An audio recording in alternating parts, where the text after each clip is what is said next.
Hi, and welcome to the Sagebrush Happy Hour Journal entry for January 24th, 2025.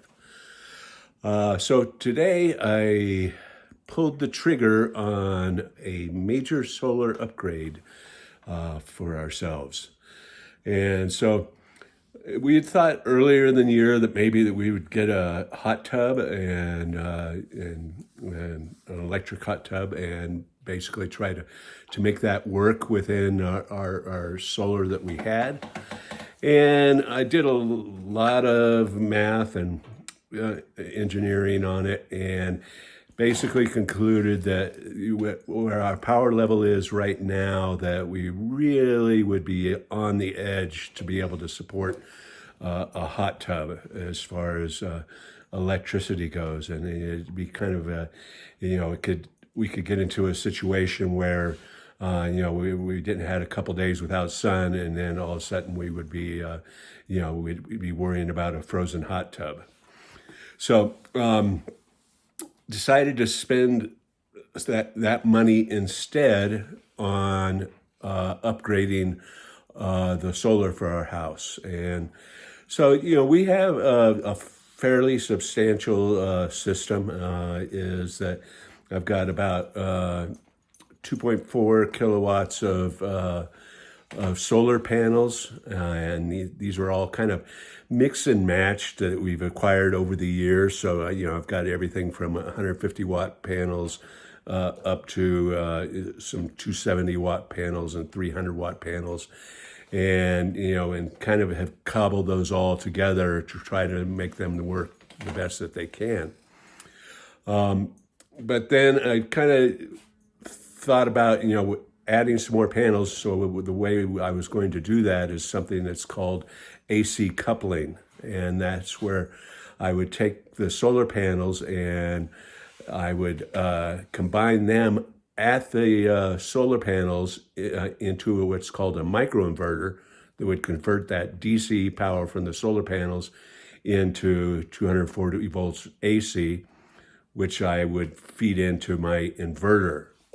And so the classic way is to use solar panels going through a charge controller, which takes the DC from the solar panels and optimizes those for the batteries, and then puts that DC power to the batteries, and then the batteries go into the inverter and make electricity for the house.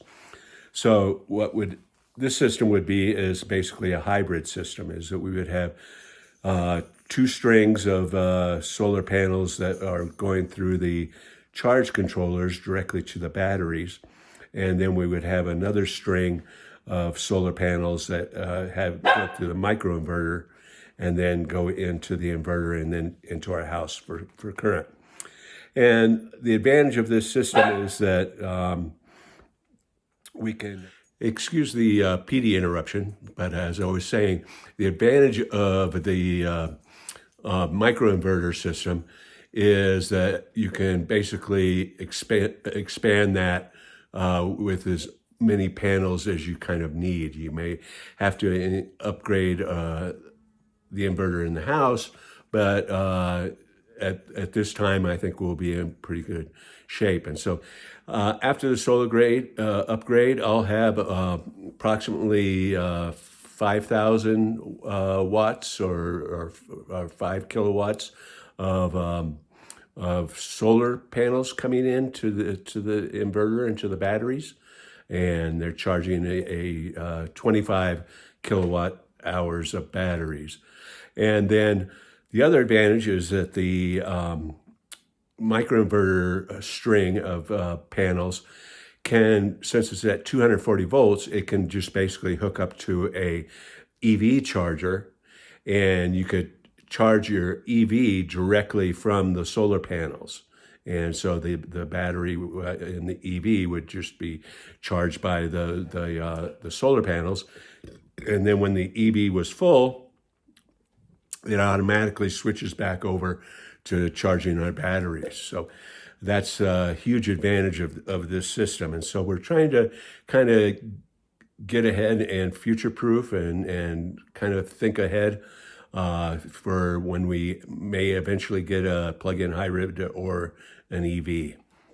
And so, and you may ask why I'm wearing the nice shirt tonight, is that it's date night. We're headed out to dinner at a nice restaurant here north of Taos called Medley.